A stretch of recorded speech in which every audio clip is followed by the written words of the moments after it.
in Bridgetown.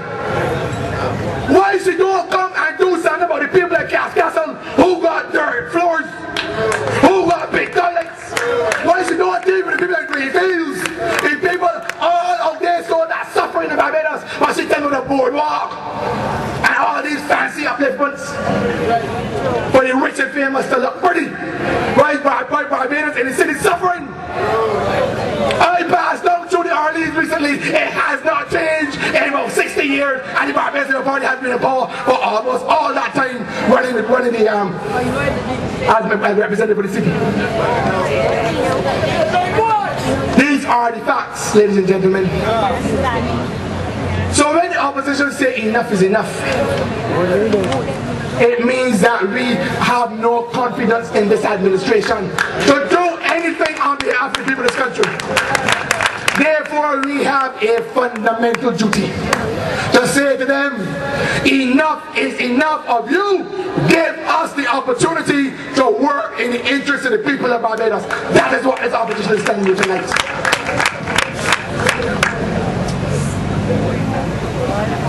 Let me say 2 words about Barbados' economic peril. By now I know that you know that I take my responsibility very seriously. Against all of the opposition and all of the criticisms, I stood firm to fight in the interests of Barbados. They have not yet once refused or be able to refute any of the economic prognostications that I would have pledged. And I want you to listen to me tonight, because I do my research and I do it profoundly so. And I want to say to you tonight that you are going to be making a monumental mistake if you ever decide to elect Owen Seymour Arthur to run the economic affairs of Barbados again. And the basic reason I am telling you so tonight comes down to this. Social development must be underpinned by economic growth and development. So the social decay that you see in Barbados is an indication or the indicator of the economic fragility that now exists. And that economic fragility I started to speak to last meeting. And I want you to understand the importance of what Owen Arthur and how Owen Arthur has the Barbados economy at this stage. In other words, can you imagine if you were paid today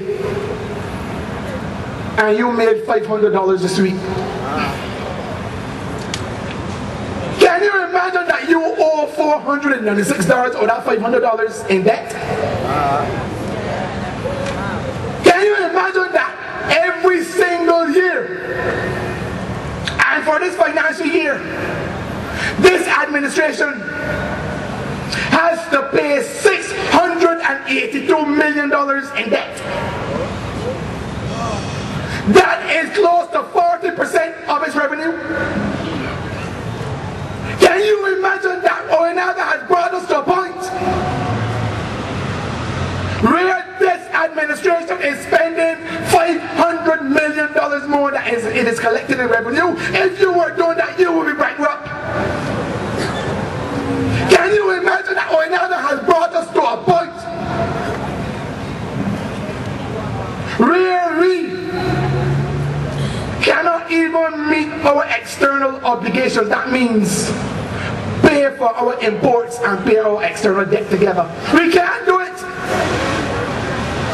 And let me give you the evidence of what I'm saying. When you import goods, you gotta pay for it in foreign exchange. So our import bill is $3.2 billion. $3.2 billion.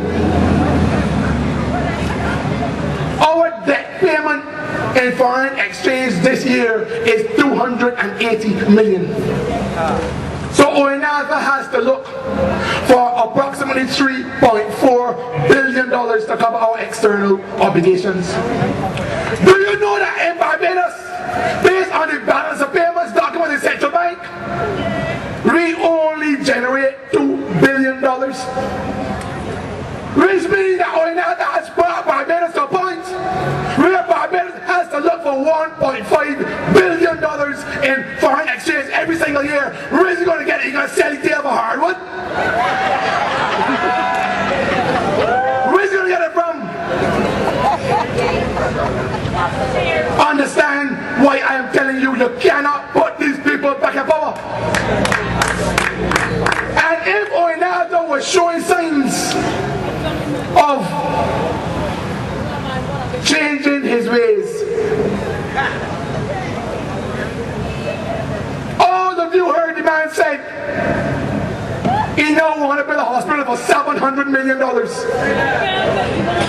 on top of building a prison for $300 million, on top of expanding the highway for another $300 million, on top of expanding the airport to $175 million, on top of borrowing $256 million for the Hilton Hotel, on top of $145 million that he let them Kensington and build that way, on top of all the millions that he had to use to relocate the people from Pickwick Gap and bring the houses for them in Barbados, all the other millions of dollars for the Hall of Justice building, all of the road works that are going on right now prior to the election, all that money. Oinalta is crippling Barbados in debt, and you cannot leave Oinalta there. The future of our children will be a bleak one, because what is going to happen? All of that money has to be paid. It has to be paid. And you can rest assured, ladies and gentlemen, that we understand the difficulties that Oinalta has created for us. But you can rest assured that Mr. Thompson has organized a team of men and women who meet every single week to evaluate the perils of Barbados. All we are asking you to do is to have confidence in our capacity. That's right. Do not listen to these pain doctors like Erskine Griffith, Anthony Wood, Maskell. Don't listen to them. You must be able to read the facts for yourself. And I want you, ladies and gentlemen, when you leave here tonight,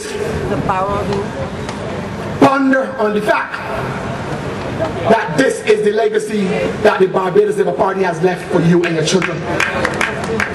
There can be no reason to put them back in power. And I said at the beginning that this team is ready for the job. We are capable of doing the job. We are asking you to put us in power to do the job. Let us return Barbados onto a path of sustainability and growth and development. Let us return Barbados back to a Barbados where you can feel comfortable that you have an opportunity available to you. Let us return Barbados to a Barbados where you can go to the hospital and be treated in under an hour. Let us return Barbados to a Barbados where you don't have to pay for cough medicine as an old person getting $30 or $40 every 2 weeks. Let us return Barbados to a Barbados where we will have opportunity for housing and land. Let us return Barbados to you. And the only persons who can do that is you. Ladies and gentlemen, good night. And I want you to support this great party.